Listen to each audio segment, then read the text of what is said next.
Well, good evening, everyone. It's my pleasure to welcome you to this meeting of February the 10th, the regular board meeting.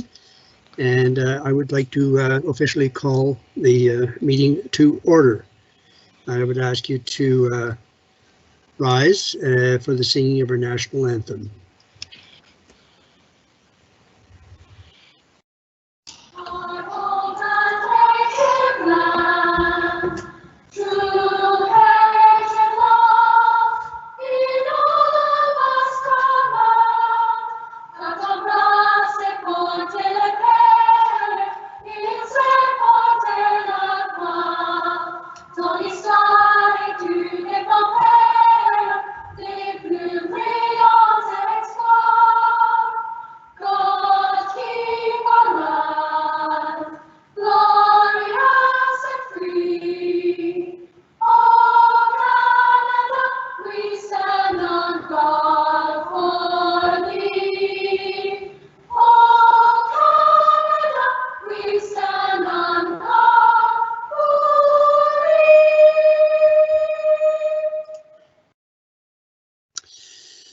Good evening, Director. I would ask you to take roll call, please.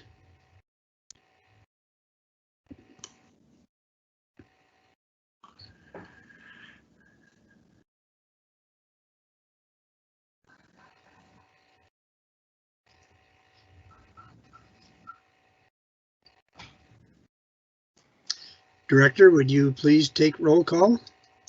I don't, excuse me. Thank you, Mr. Chair. Through you, good evening, trustees. This is our roll call for our public session meeting of 10 February 2021. Trustee Barry. Present. Thank you. Trustee Cram. Present. Thank you. Trustee Danaher. Present. Thank you. Trustee Jacobs. Present. Thank you. Vice Chair McPherson. Present. Thank you. Chair McAllister. Present. Thank you. Trustee McCray. I'm present, Steve. Thank you. Trustee McDonald. Present. Thank you. Trustee Parisian. Present. Thank you. Trustee Schooler. Present. Thank you. Trustee Swan.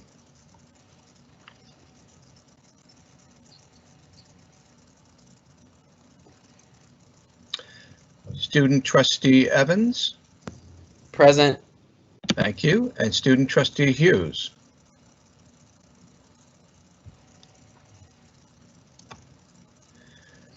Mr. Chair, you have quorum this evening. Thank you very much, Director. Are there any conflict of Present. interest? Okay. Thank you, Trustee Swan. We have you. Are there any conflict of interest declarations?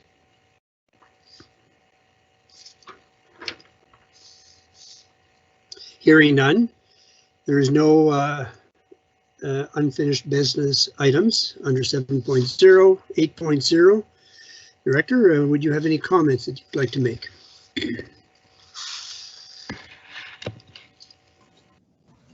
Thank you, Mr. Chair. And just before I begin, I want to make sure we didn't miss item 501 on the agenda. Would you just confirm, Mr. Chair, before I begin? Oh, thank you, Director. Yes, I did miss that. I'm sorry about that. I was looking ahead too far. I have a motion moved by Trustee Barry, seconded by Trustee Pathologists, that the Upper Canada District School Board approve consent agenda items 502 to 503, February 10, 2021, as submitted. Well, I would ask you to please cast your ballots.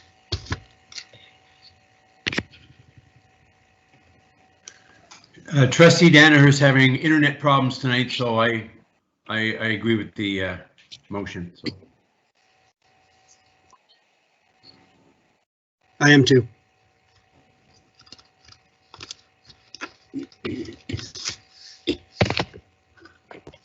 I am too, John McCray.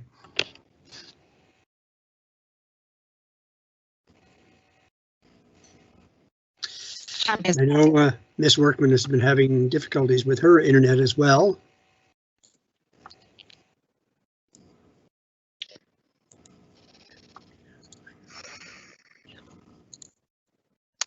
Chair McAllister, that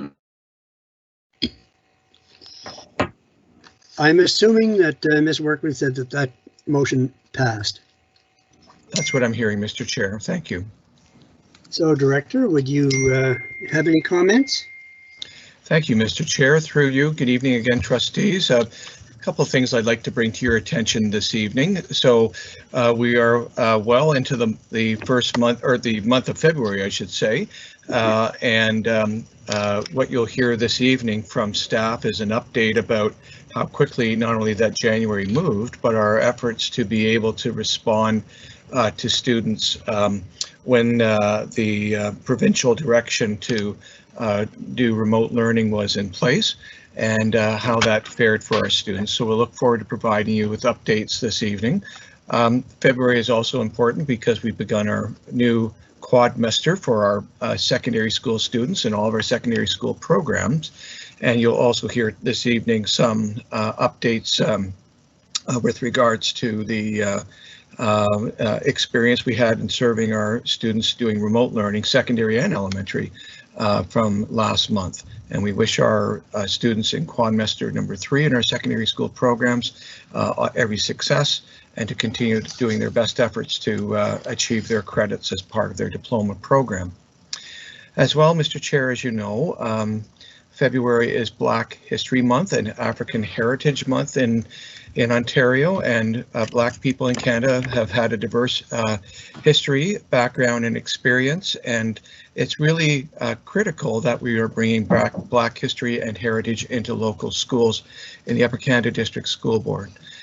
Just earlier this week, our staff were made aware of the range of materials that would be available to them online that they can access as part of providing this focus as part of the daily instruction during the month of February and certainly beyond. And as well, Mr. Chair, you'll notice that our social media campaign is focused on Black History Month, African Heritage Month, to elevate the focus to a level of discussion in schools and throughout the district as a way of acknowledging that we have a lot to share and a lot to learn with regards to this focus as part of our students' learning. Lastly, Mr. Chair, wanted to indicate to you that staff continue to focus on the board improvement plan.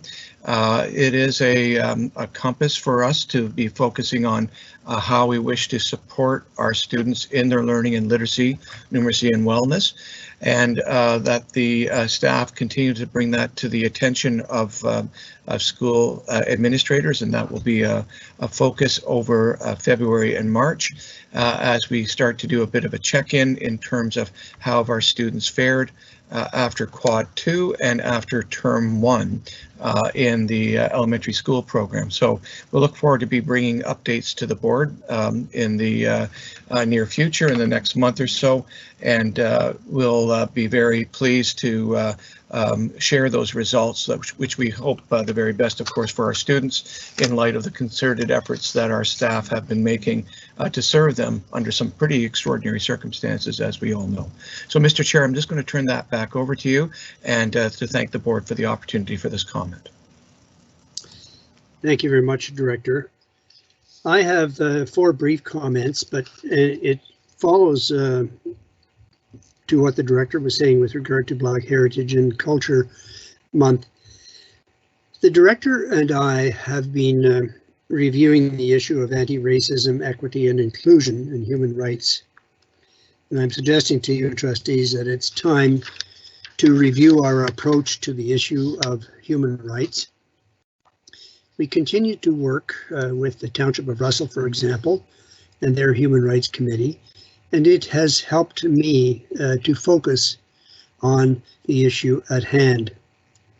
I suggest that our board needs to do some reflection and stock taking by continuing to educate ourselves, raise awareness, review our approach, and assess our own capacities. We have done well as a board so far, but I suggest it is time to assess our next steps. Our Ontario Public School Boards Association is doing a fine job via the virtual public education symposium workshops, via the virtual guest speakers, one of which is tomorrow, I believe, one of whom is tomorrow, and the recent Human Rights Symposium that I know quite a number of trustees in our board have participated in. So I will be pleased to raise this issue more formally in the months ahead. My second comment is with regard to funding from the provincial government. The minister released information regarding this second tranche of federal funding for the province, amounting to a total of $371 million. And the four main areas being technology, HVAC improvements, health and safety measures, transportation, and nutrition. This is really a good news story for our board, and it allows us to respond progressively to the disruption that this pandemic has caused. It helps us to cope better, to operate schools, to focus further on instruction, and to help us improve our overall operations. I was asked by the media last week if it was enough, and my response then, as it is now, is that the answer is no, it is not enough. There are so many areas where we could use more funding. However, the Upper Canada District School Board, like our families, our communities, and our businesses, are managing the best we can with the resources provided to us to keep our students safe, to help them learn, to assist our staff in achieving these goals. Third thing I would like to mention briefly is I don't know, trustees, if you have been following on Twitter or on Facebook, the series entitled This Is Now. It's a snapshot of what is happening in some of our schools, and the focus so far has been on the secondary schools, but in speaking to Derek earlier, he's going to be doing more with our elementary schools as well. But, you know, a number of the following schools have been featured, as far as I know: Almont, Tugwa, GISS, North Grenville, Smith Falls District, Russell High School, North Dundas, TIS, Rideau, Vanterkill are coming up. So it's very interesting to listen to these students, and it's the student perspective about what the pandemic learning is like. And I think the message that they have been giving on these videos, I think, has been very informative. And I commend Derek for his work, his professional work on this issue. Finally, trustees, just I mentioned it in an email earlier, but if Bill, trustee Vice Chair McPherson, is going to be operating the chat line this evening, in the event that I should miss a speaker's list or a speaker on the list. And I think if trustees, if you can, if and when you speak to anything on the agenda tonight, if you would turn on your video, that would be great. It gives us a bit of a personal touch. So that concludes my remarks. And we're going to move to Article 10.01. And I have a motion, and I'm looking for a mover and a seconder, that the Upper Canada District School Board approve. I'm going to turn this over to Trustee Cram first of all. I'm sorry. Trustee Cram? Thank you, Chair. It's my pleasure tonight to report on the policy committees, and I know Derek has a slide, I believe, presentation ready for us.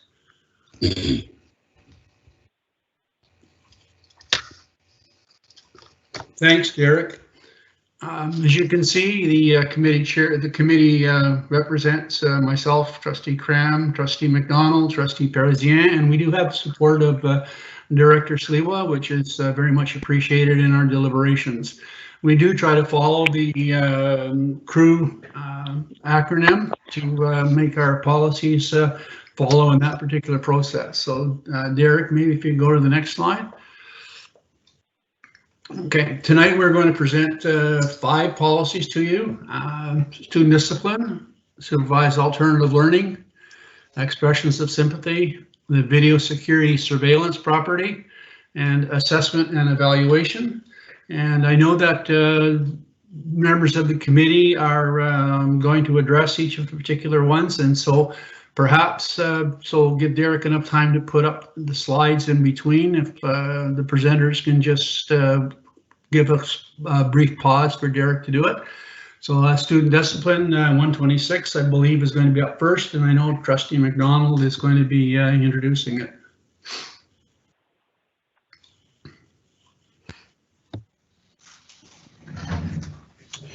Thank you, Trustee Cram. So this policy in particular, we do have some adjustments here, and the edits or the changes are really reflective of making sure that we are following PPMs and different legislative pieces that are coming out from a legal reference standpoint. You'll also see that there is a change within the second paragraph that is paying attention to an inclusivity around the approach when we are talking about safe and caring learning communities. I think that's it as far as the changes on student discipline. Yeah, thank you, Trustee McDonald. I know I caught you unawares of 126, but I did do something in between. So if there's any questions, we're prepared to answer them. And then I think Chair McAllister has the movers and seconders for the motion. Actually, I don't, for some reason or other, I don't. So if you could, on the next motion, could you tell me, all the motions, could you tell me who the mover and seconder is? Sure. I don't have a seconder for this motion, number 1. Donald and Parisien. Okay, thank you very much. So it's moved by Trustee McDonald, seconded by Trustee Parisien, that the Upper Canada District School Board approve policy 126, student discipline, as revised February 10, 2021. Are there any comments or questions? Seeing none, I would ask you to cast your ballot, please. I'm in favor. Trustee Danaher supports, in favor.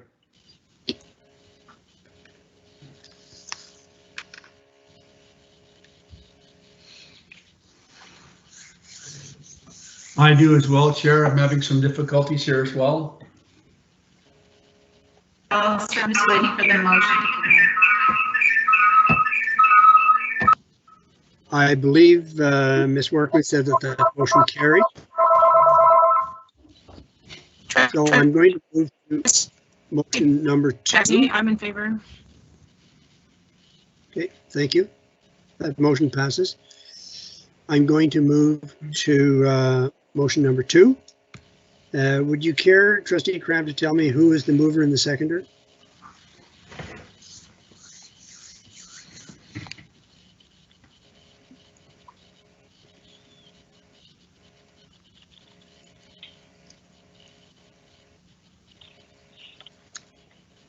Okay, I'm going to pick 2 people, Trustee Parisien and Trustee McDonald. Sorry, Chair, I had my mute off. It was myself and Trustee McDonald. Okay, thank you. Moved by Trustee Cram and seconded by Trustee McDonald that the Upper Canada District School Board approve policy 140, supervised alternative learning, as revised February 10, 2021. Would you care to speak to that, Trustee Cram? Thank you, Chair. Policy remains relatively the same. The exception of the last paragraph. Here, the original one was encourages students to maintain a connection with their school, and we've elected to reword it with acknowledges that students must maintain a connection with their home school. And the purpose for that is in the act, they are permitted to participate in any extracurricular activities that may interest them from their home school. So those are the suggested wording changes we've had there. Then we go to questions. Thank you. Are there any questions? Hearing none, I would ask you to cast your ballot, and I'm voting in favor. Trustee Danaher is in favor also.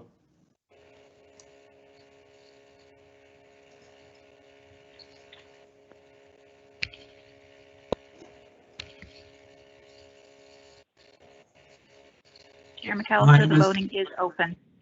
I am as well, Chair. I don't see it on my screen right now, but I'm supportive. John McCrae.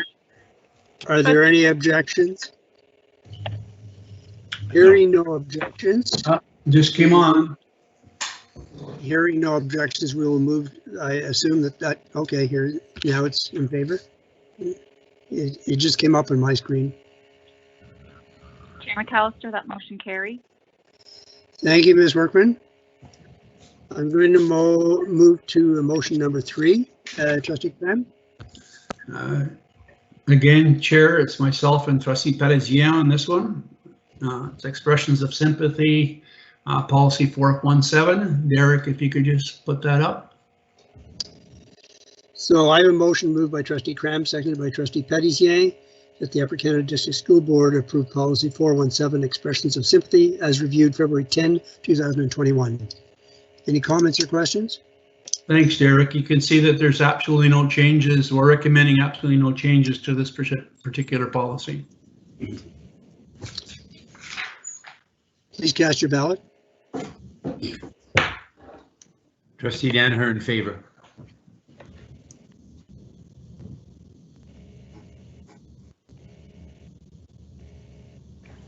I'm in favor too, Chair. I am too. I don't see the vote coming.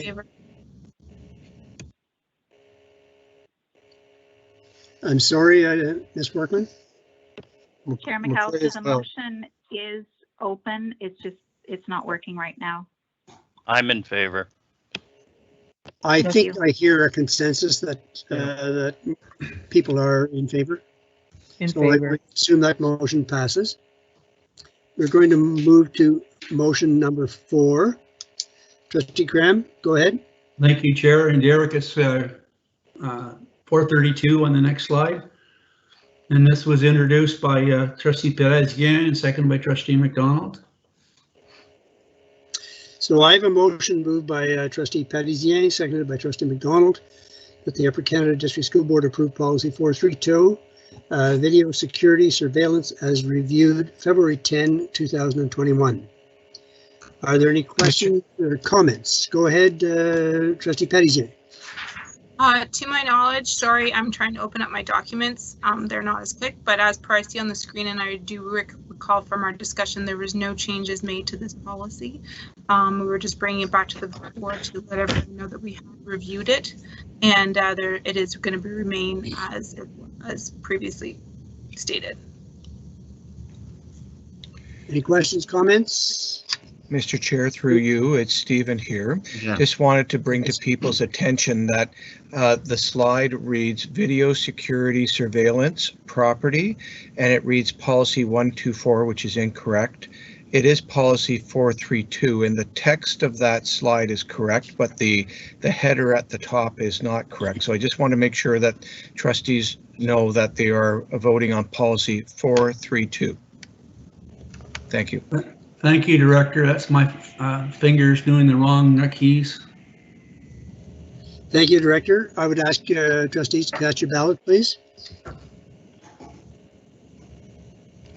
Trustee Danaher in favor. I am as well, Chair. Chair McAllister, the online voting is open. It's up now. Chair McAllister, that motion carries. Thank you, and we'll go to the final motion. Trustee Cram. Thank you, Chair. Derek, it's 453. Thank you for putting it up. This is introduced by Trustee McDonald and seconded by Trustee Parizien. So I have a motion by trustee McDonald, seconded by trustee Pelletier, that the Upper Canada District School Board retire policy 453 effective February 10, 2021. Trustee McDonald?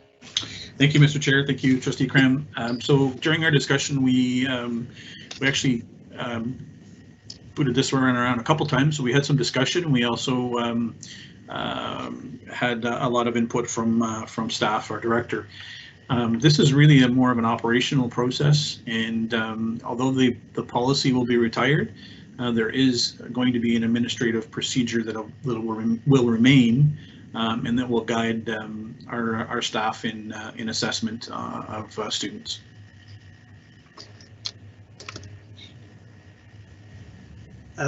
May I ask a question, Trustee McDonald? Am I to assume that we are still governed by the ministry document, Growing Success? Absolutely, yeah. So the policy really was one that it just mirrored what was required from Growing Success, and was more of a space filler of sorts. The actual process is more of a procedure, and that's why we felt it was an opportunity to remove the policy, but ensure that the operational side of things remains with an administrative procedure. Thank you very much. Any further comments or questions? There being none, would you please cast your ballot? Trustee Danaher in favor.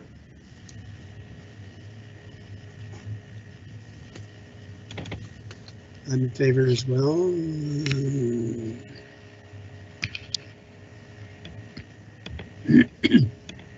In favor. There's in favor. Are coming in.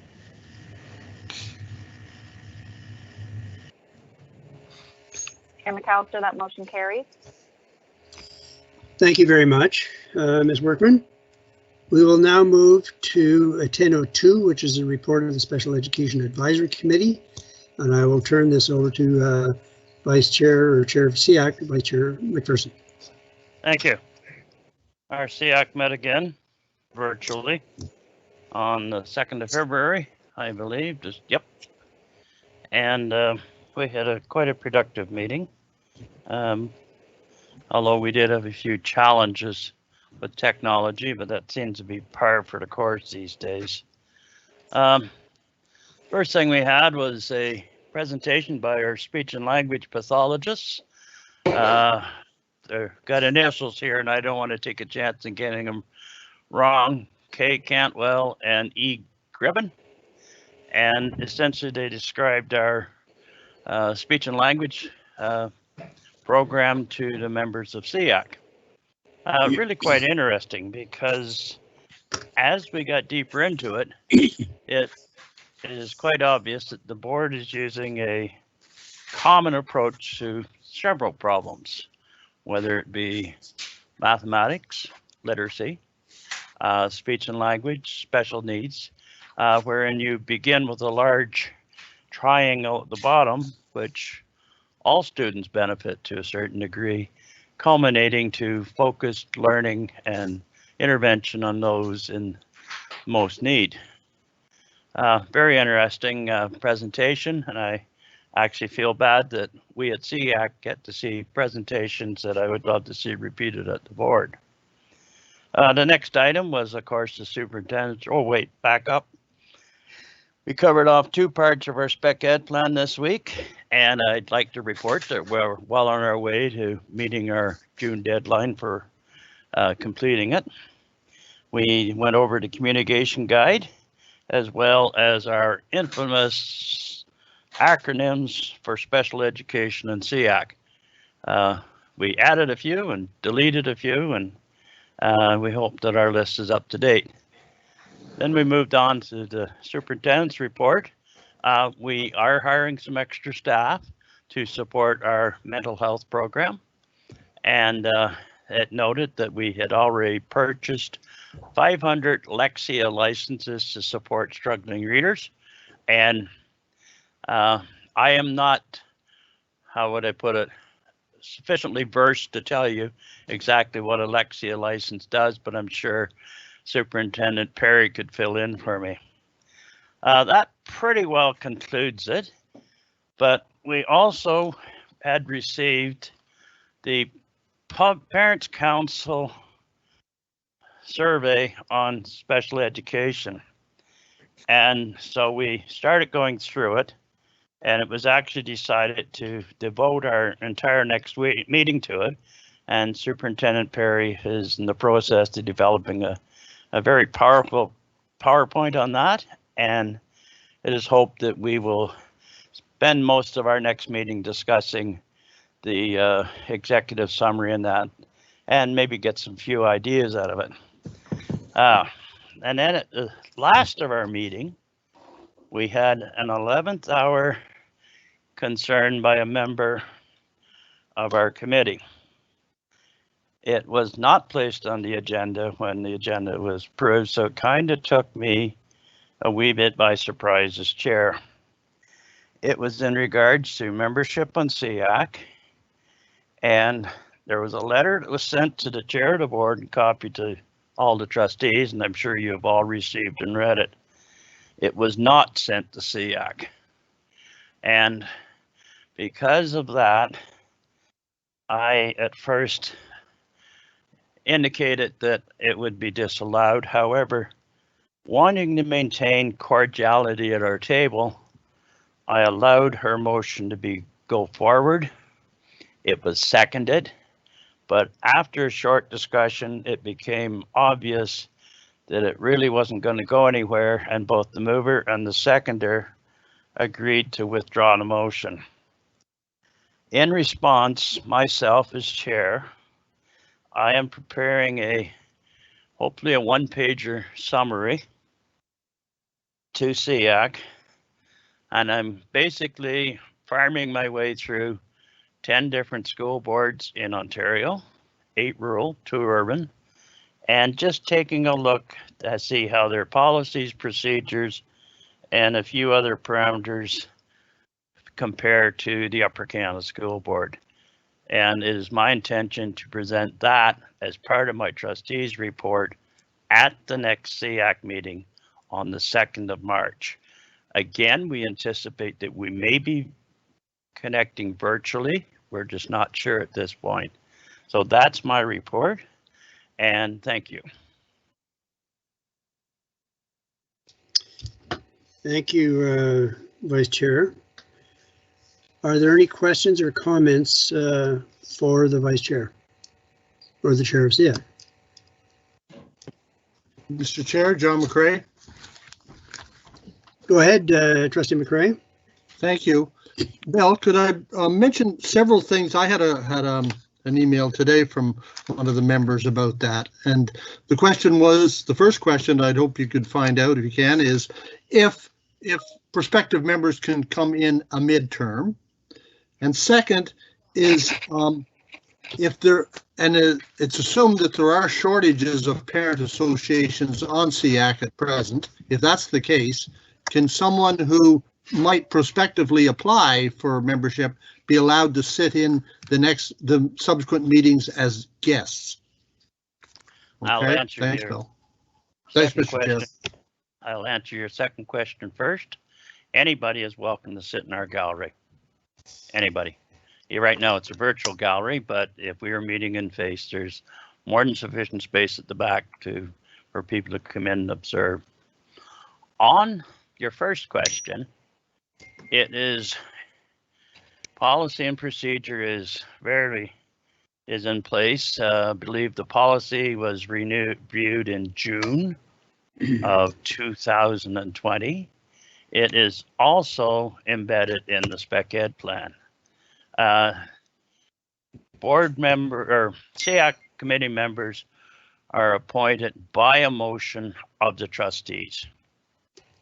And they're normally, and this will come out in my report, formed once every 4 years. So I don't know whether that answers your question or not, but that's my response right now.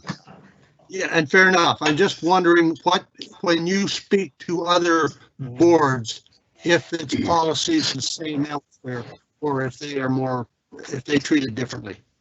Thank you. be all fair with you, I have not reached that point in my study. I am basically a part-time farmer trying to work between other jobs. So I'm doing this on my own, on my free time, and I'm only about halfway through it, so I don't want to come out with any conclusions. I can tell you from what I have seen so far, there's a substantial variation in how SEACs are run across the province. Ask some staff to do it. No, I've taken this on myself, and I will follow through with it. Thank you. Trustee Cram, you have a question? Thank you, Chair. Just to help Trustee McPherson out a little bit, when we reviewed the policy in June, in section 3, there is a statement in there, first paragraph, I think, Bill, it says interim vacancies will be filled through reports to board as required.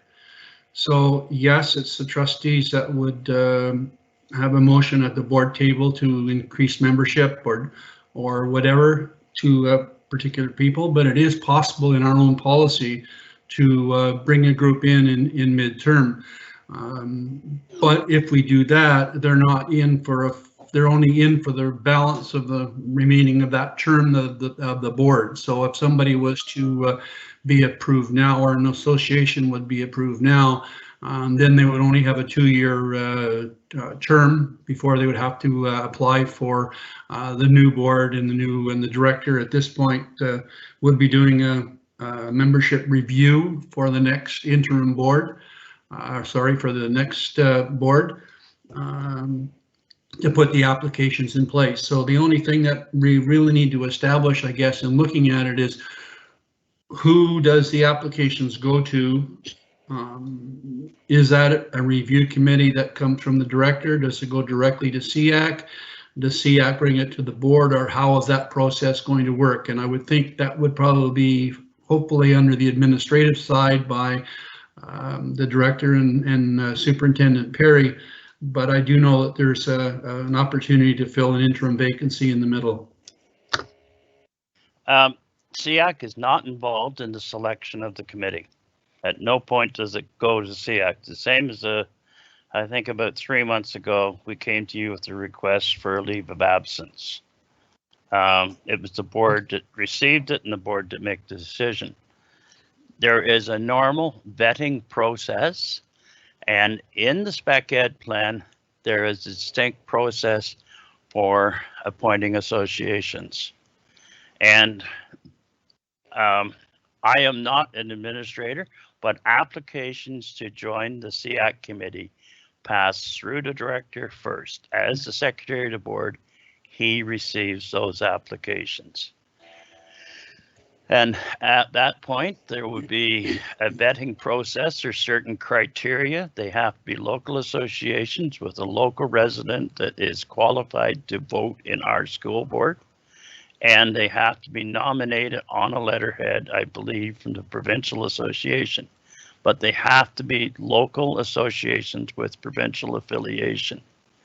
And so if either Deanna or Stephen want to weigh in on this, they are perhaps more versed in it than I am.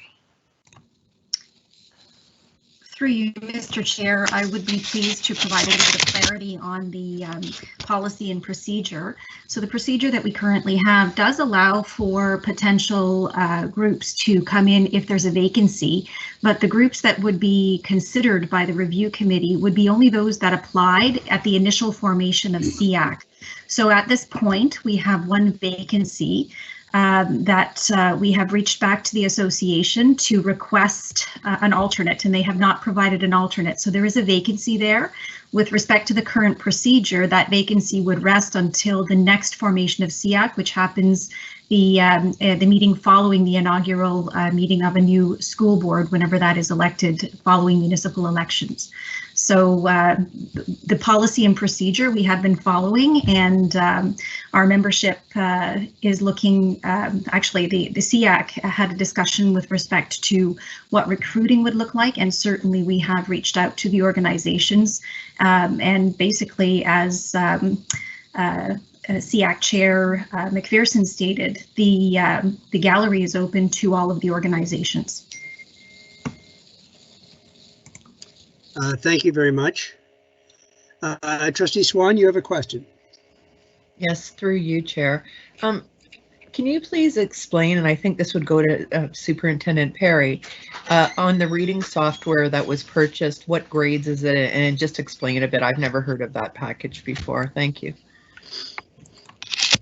Through you, Mr. Chair, Lexia is a computer-based program that allows students to develop phonological skills and decoding skills, and it is based in the science of reading, which also permits teachers to obtain professional learning, collect data and information. It actually spans, it can span the entire grade level from K all the way up to grade 12.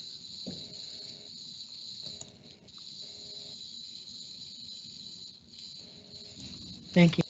Thank you. Are there any further questions? One last comment, Chair.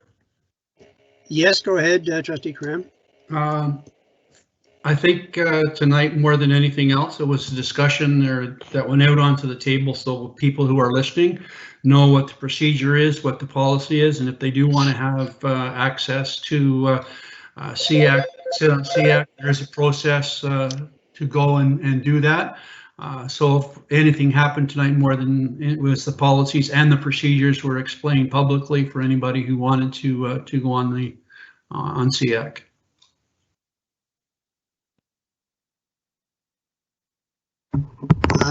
Thank you very much. Vice Chair McPherson, I have 3 questions for you, and all I want is a yes or no. Is our policy being followed? Yes. Is the Education Act being followed? Yes. The SEAC Spec Ed plan being followed? Yes. Thank you. Any further questions? Thank you very much, Vice Chair. I'm going to move to 1101, which is the Upper Canada District School Board Operations Management Priorities and Practices. And I'm going to turn this over to Director Sliwa and Superintendents McNair, Rudders, and Hobbs.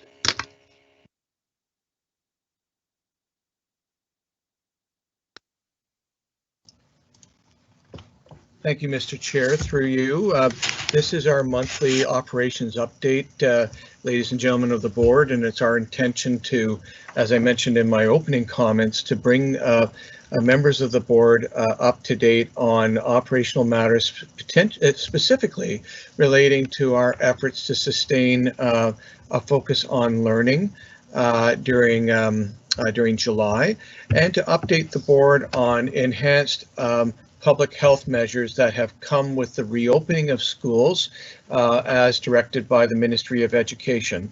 So starting us off this evening will be Superintendent McNair, followed by Superintendent Rudders, who will provide an update on the remote learning experience, and Superintendent Hobbs to provide an update on our efforts to distribute digital devices to students, particularly last month when there was an escalated need to keep students connected to the learning when perhaps they didn't have the equipment to do that. So we wanted to make sure trustees are kept in the loop about our efforts there and see if there's any questions. So beginning with that, Mr. Chair, we'll begin with Superintendent McNair, who will provide an update on the enhanced public health measures. Thank you, Director Sliwa. Through you, Chair. Just checking you can hear me. Perfect, thank you. Okay, great. So thank you again for having me join you this evening and share with you a few updates on where we're at in operations. So as you know, all of our JK to 12 students have returned to in-person learning across UCDSB, and we have been focusing on 3 enhanced health and safety measures. First being the extension of face coverings and masks for students in grades 1 to 3, in addition to our grades 4 to 12. So mandatory masks for the students in grades 1 to 3. And we have encouraged mask wearing for kindergartens. The second enhanced health and safety measure would be the daily screening requirements for school staff. So effective January 25th, all of our school staff have been asked to complete an on-site confirmation of self-screening daily upon arrival to the school, showing that they are able to perform their duties on site each day. And thirdly, effective today, we have set up a daily screening program for our secondary students, so students grade 9 to 12 across the system, so that we can again adhere to the enhanced health and safety policies outlined from the ministry. So the slide deck I have in front of me right now takes you through some of the information on the secondary student screening confirmation process. So I want to thank Derek in advance for helping me move the slide. So we can proceed to the next slide, Derek. So I wanted to outline for trustees tonight the process for our secondary student screening confirmation. So the ministry has mandated that students are required to confirm they have completed and passed the daily COVID-19 self-screening prior to or upon arrival to school each day. So our team has outlined a number of steps to ensure that we adhere to this mandatory enhanced health and safety measure. So first of all, students can access the UCDSB Student COVID-19 Daily Screening Tool. It's an electronic tool by using a direct link or using a QR code and logging in with your UCDSB credentials. And we have made sure that this link is found on school websites. We have sent letters of communication out to our parents as well as to our student populations. And then we have created a COVID-19 screening resource tool that our students can access. So the student answers the screening questions and then submits the online form. The student is recorded then that they have completed the daily screening. Principal's responsibility is to ensure that our period 1 teachers are provided with a hard copy of the login sheet. So we have made sure that our screening process has 2 components to it for students. So some students will access the screening electronically, and we are certainly encouraging that as much as possible, and that would be completed prior to students leaving for school each morning. However, we want to ensure that students that don't have that capability are certainly able to complete the screening on site upon arrival. So we have created a hard copy login sheet and a poster. We are asking our period 1 teachers to remind our students that if they did not complete the online self-screening, they would then review the poster that outlines the questions, and they would initial on the login sheet at the beginning of their class. So each of our period 1 classes in our secondary schools would have both of these resources on site. And then the principal ensures that the hard copy login sheet and poster are also visible at the main office. As we know, we have some students sometimes that arrive late, and we also have students who are on spares and may not arrive to the school till a little bit later in the day. The next slide, Derek. So the school administrator collects the sheets or delegates collection of the sheets from the period 1 class each morning as soon as reasonable. And then our office administrators cross-reference the hard copy login sheets with the electronic spreadsheet generated by the student screening tool. And this spreadsheet displays the names of students who have not completed the online screening for easy cross-reference for office administrators.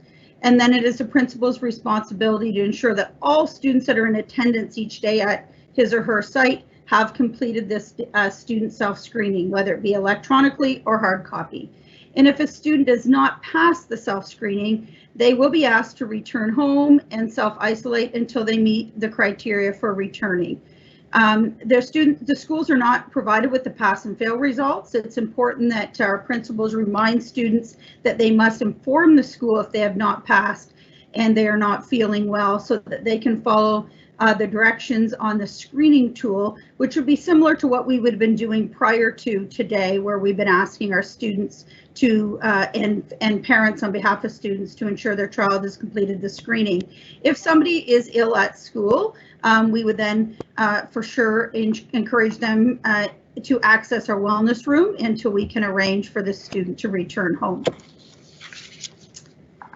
The next page, Derek, is just a sample for our trustees showing you what the signage looks like. The poster that has been created by our communications department and manager April Scott Clark to ensure that this is placed in our classrooms and of course at the main office so that students can look at that before they would initial the login sheet. In this case, the answer that we'd like to all these questions is a no answer because that really confirms that they are symptom-free and they are permitted to attend school each day. The next slide is just a sample of what the hard copy login sheet would look like. So it provides an opportunity to put the week of on the top of the sheet. The students' names would go along the left-hand side, and then each day they would initial the sheet. And the principal would ensure that the sheet again comes down to the front office each day so the office administrator can cross-reference. And then of course it is returned back to the period 1 classrooms for the following day so that students that need to access the hard copy login sheet have that opportunity. The next slide just gives you a little bit about the online screening tool and a big shout out to Jim Gurin and the IT team that worked really diligently and very hard to put together a really excellent comprehensive online screening tool that provides us with the capabilities to ensure we are mandatory meeting the expectations of the ministry. So this tool was designed that we would hope students in grades 9 to 12 would be able to complete this daily before they left for school. It records the confirmation of the completing of this and then is able to be present to the school administration. It is really real near-time completion of the results in a format that really allows admin to quickly see which students have not completed the daily screening. It is absolutely in alignment with the Ontario School Screening Tool, and it provides instructions for the student as to whether he or she can attend school or not based on how they responded to the question. So it's a very well laid out tool, and really happy today to have received feedback throughout our system that people really did appreciate having this online tool. And it is working well as first day results. The next slide just kind of shows you a little bit of what it looks like to have a QR code up in the corner of this slide. I think it's trying to move. And that is my information on the secondary student self-screening tool. And then the last piece of update I would give you, and then welcome any questions, would just be a reminder that under Regulation 8220, our board office is still closed and staff continue to work remotely, our board office and our field offices. And we are continue to successfully be able to manage all of our core business functions from remote settings. So that would be my update, Chair, and I welcome any questions if you would like at this point, or I can wait till later on, whatever you prefer. Thank you very much, Superintendent McNair. I believe Vice Chair McPherson has a question. Yes, thank you. I noticed that this is targeted to 9 to 12 students. However, the vast majority of our secondary operations are actually 7 to 12 models. How do we accommodate for that 2 grade sections that are not being screened? Is there, I know they're in the same building, they're probably riding the same bus, and is there any accounting for those students? Through you, Chair. Thank you, Vice Chair McPherson, for the question. Those students being under the umbrella of JK to grade 8 would still be required each day, as we've asked their families to make sure they as well take the self-screening before they come to school. So we want families to ensure their students are well well enough to attend school. We just do not have to complete the confirmation process for those students because that was not the requirement of the enhanced screening. But we continue to encourage, and I know our schools and our communications department continues to send out reminders and ask our families to make sure that their students do complete the self-screening before coming to school, no matter what age. So basically, it's the 9 to 12s that have to document it, and Correct. the expectation is the 7 and 8s will do it. Okay, thank you very much. You're very welcome. Are there any further questions?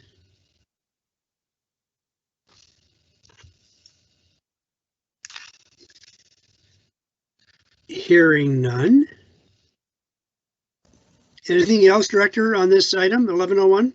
Yes, Mr. Chair, we have next up a report on remote learning, our monthly report from Superintendent Rudders, and she has a slide deck to provide sort of the highlights from January, given that we had all students at one point in our board on a remote learning platform or remote learning program because of the provincial direction on school closure. So I'll turn that over to Superintendent Rudders.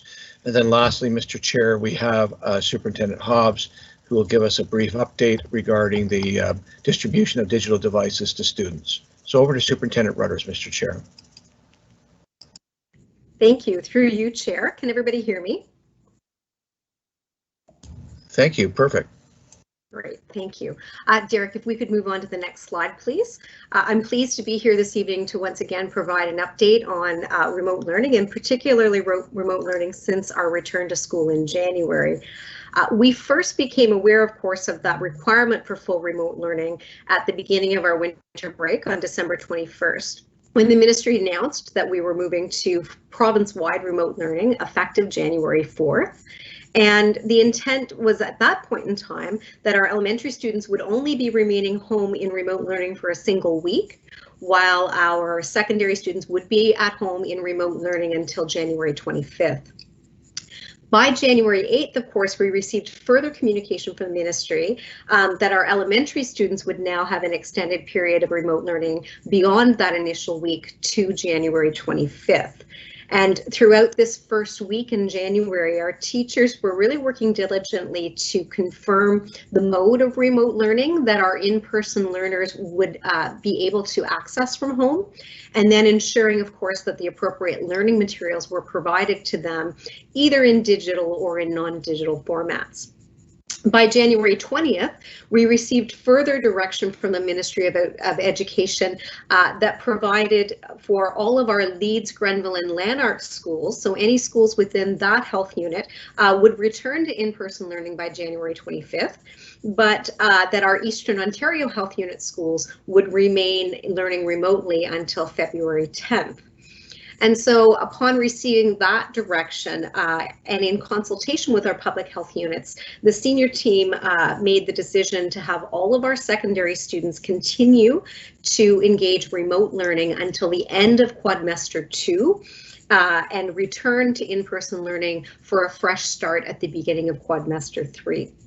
And that decision was really taken in the interest of limiting our students' exposure to multiple cohorts as they finished up quad 2 for a couple of days and then moved into a brand new quad with brand new cohorts several days later. So that was a strategy, of course, to kind of increase the COVID safety around that return to in-person learning. Elementary students in Leeds, Grenville and Lanark did return to in-person learning by January 25th.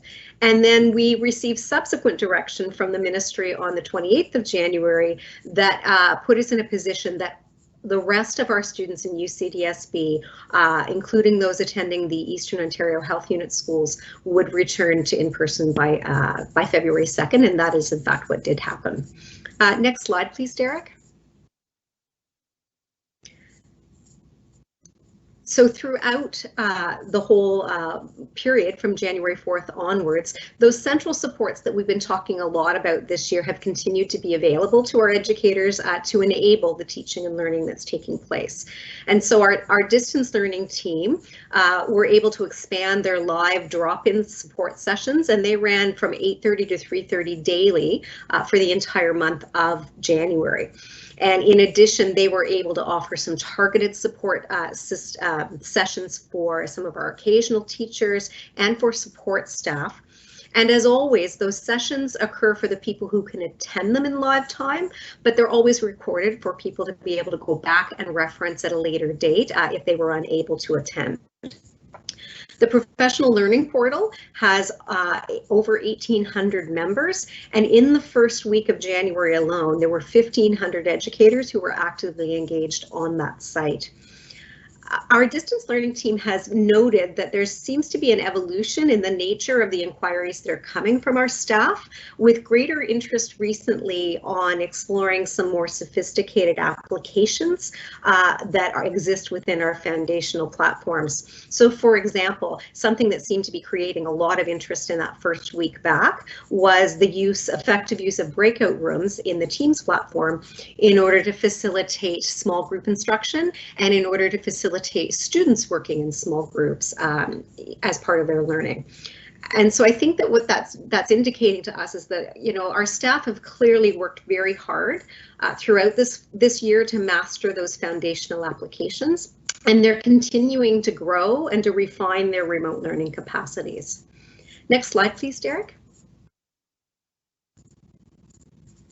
We also, of course, have continued with that centrally developed learning resources to support the instructional program and planning in our elementary grades from K to 8. And as you know, this has been ongoing since September, and we've been recognizing an increased interest and engagement by our teachers over the course of the school year. The Teams site where these materials are available for teachers actually has almost 1,200 members, and approximately 5,000 documents have been developed and are available to members on that site for them to select in whatever volume or that they wish to use them. And as of February 1st, there had been almost 100,000 visits to that centrally developed resources site. And so we're really pleased that we're able to continue to offer this support. And within that site, there's also mechanisms for us to accept feedback and suggestions for improvement from teachers in the system, which in turn then inform the development of subsequent resources. Next slide, please, Derek. Thanks. We also have our teaching and learning department under the leadership of Superintendent Loshaw, who have been providing ongoing support to the system in a variety of ways. And the department focuses on bringing forward instructional and pedagogical best practices in support of all 4 modes of learning. And so one of the feature activities that they've been engaging this year is called In Your Class with Your Class, and it allows for teaching and learning central staff to connect virtually with teachers and their classes across the system to co-teach lessons and to model effective instructional strategy in real time with students. So they also offer contact hours with our teachers, and so a teacher can connect with a system level learning partner to just kind of have a thought partner for instructional planning. And one area of particular focus, of course, has been for the team, the new mathematics curriculum for grade 1 to 8. And the team regularly posts information and resources and supports in the professional learning site for access by all of our staff. Next slide, please. Thank you, Derek. So we continue to monitor the enrollment of our students across the 4 learning modes. And of course, we know in-person, synchronous digital, asynchronous digital, and non-digital packages. And as you can see represented in this slide, and these numbers are effective January 28th, we had 19% of elementary students learning remotely and 81% learning in person. But with the return of students to in-person learning on February 2nd, by the end of last week, we did see a slight shift in these numbers so that we saw an increase of 1% of those students who had returned to in-person. So we're now sitting at about 82% of our elementary students are actively in-person learners. In secondary, overall, we have witnessed about a 2% drop in the total number of students, but that's not unusual, as often by the end of first semester we might see that in any other year, in light of students who've now perhaps only came back for one semester to complete a graduation requirement, or came back for a semester for a partial year to take additional credits towards a post-secondary destination requirement. So the slide shown here for secondary represents that as of January 28th, there were about 22% of our secondary students learning remotely and 78% in person. But just like we saw with the elementary model, over the course of last week, after students actually returned to school on February 2nd, we saw those in-person numbers increase by 1% from 78 to 79% of students. Next slide, please, Derek.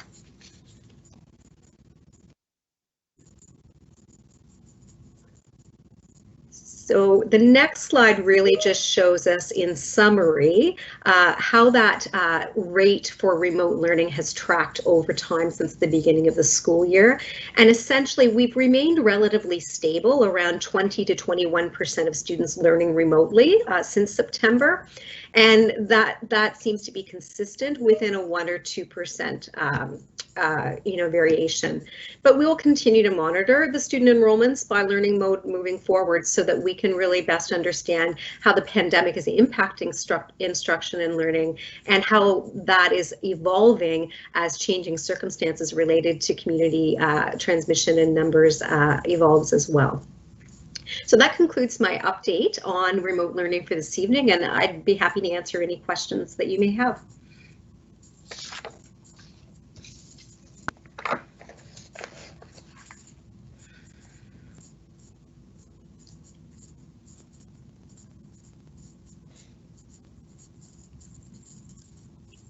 Thank you very much, Superintendent Rudders. I'm going to move to a question from Vice Chair McPherson. Thank you. Trying to phrase this right.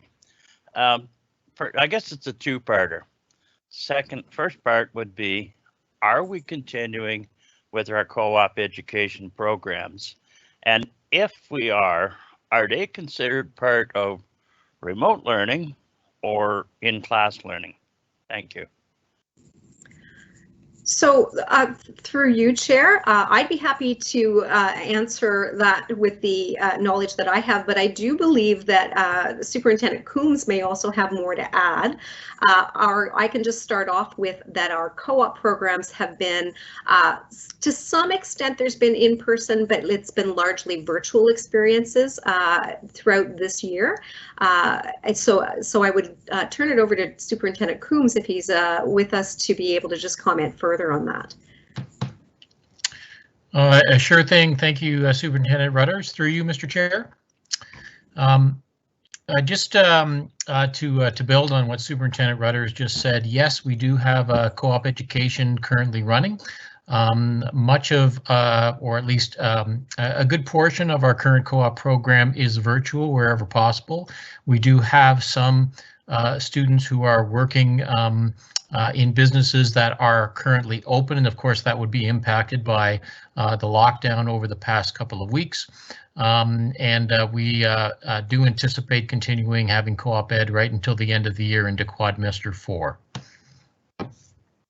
Thank you. Thank you. Are there any further questions? Please. Yes, go ahead, Trustee Barry. Through you, Chair. The remote learning, non-digital. Is there much experience, are teachers having much experience with materials not being done and returned? And if they are, how do they go about marking the student? So through you, Chair, thank you for that question.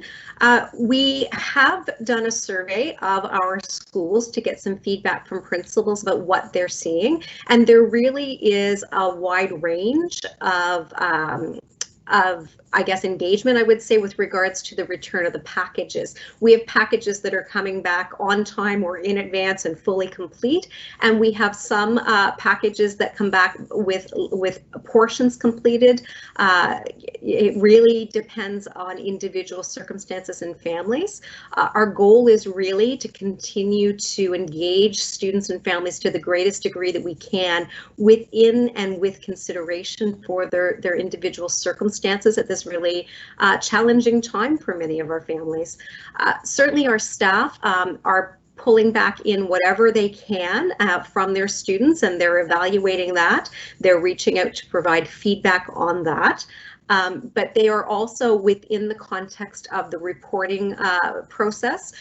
They have within the assessment and evaluation framework a variety of responses that they can use when they may not have been able to gather evidence of learning for a particular strand or subject, and that could be indicating that an incomplete, for example, for a particular line with a comment that would reflect the fact that due to the circumstances of the pandemic, they were not able to collect the evidence of learning.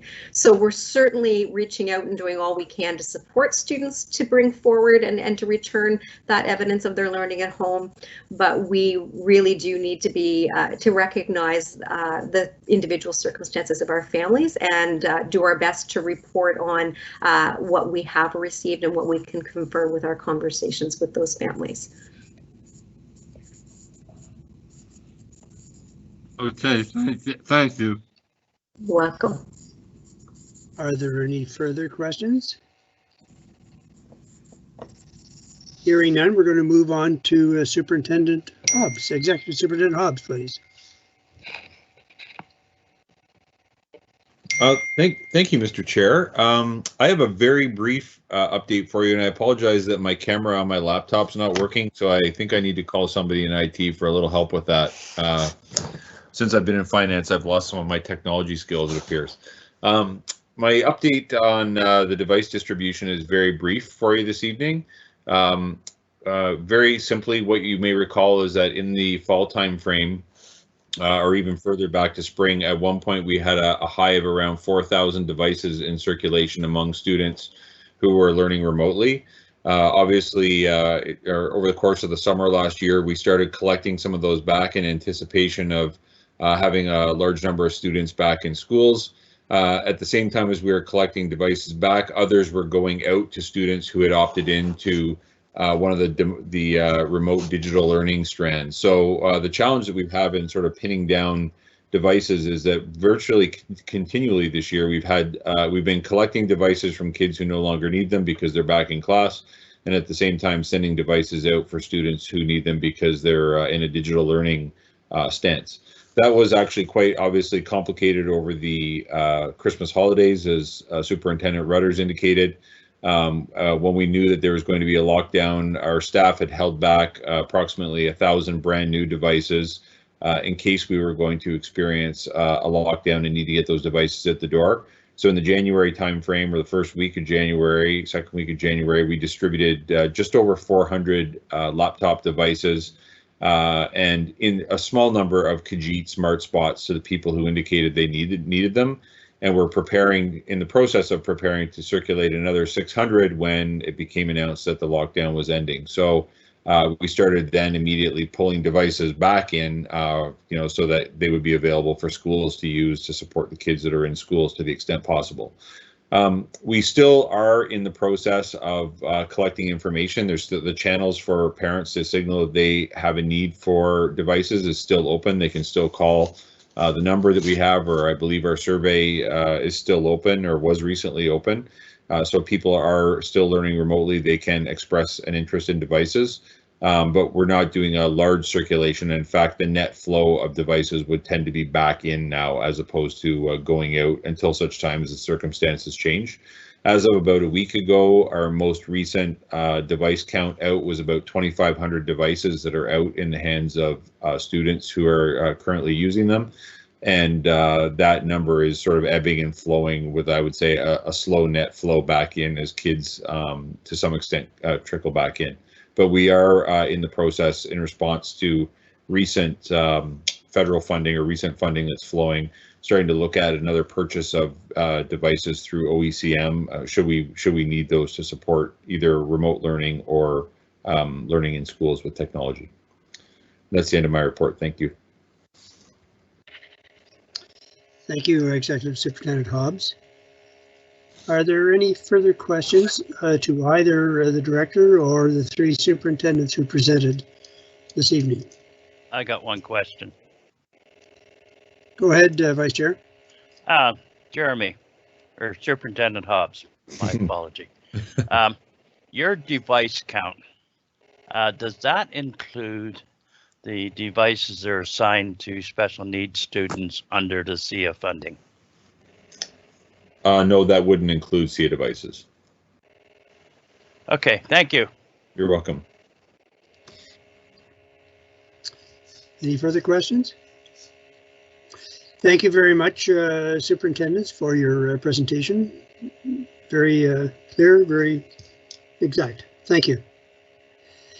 I'm going to move on to item 1301, which is a report to the board from private session, January 27th, 2021. At its committee of the whole meeting in private session, January 27, 2021, 2 personnel matters were discussed and no recommendations were brought forward to the board. So at this point, we are going to be moving into private session. So I have a motion moved by Trustee Barry, seconded by Trustee McCrae, that the Upper Canada District School Board move into committee of the whole February 10, 2021 at 7:47 p.m. Please cast your ballots. I'm in favor.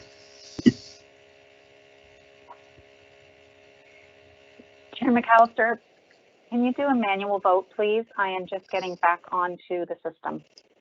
All right, trustees, we'll do it this way. Is there anyone opposed to that motion? Hearing none, I'm going to assume that that motion is carried. I have a second motion. It's moved by Trustee McDonald, seconded by Trustee Schooler, that committee of the whole move into private session February 10, 2021. Are there any trustees opposed to this motion? Hearing none, we are now into a private session, and I'm going to turn this over to Vice Chair McPherson.